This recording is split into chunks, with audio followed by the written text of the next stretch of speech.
Why are the officials in the United States and ours in Europe here continuing with this policy of raising interest rates when it's not seemingly yet having the result of lowering inflation, but it is creating this uncertainty and threat to banks, for example?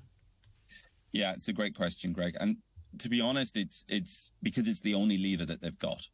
I mean, really, over the history of controlling inflation, which has been generally successful since inflation was tamed back in the 80s, then central banks have used this lever very successfully. If you flip the question and say, well, if interest rates aren't going to control inflation, then we really would be entering unknown territory. And I think that's why central banks are persisting. So they're basically saying it's not happened yet, but if we get to the right level of interest rates, we will tame inflation. And that is, let's be clear, that is really fundamental for a successful economy. So it's a really important prize.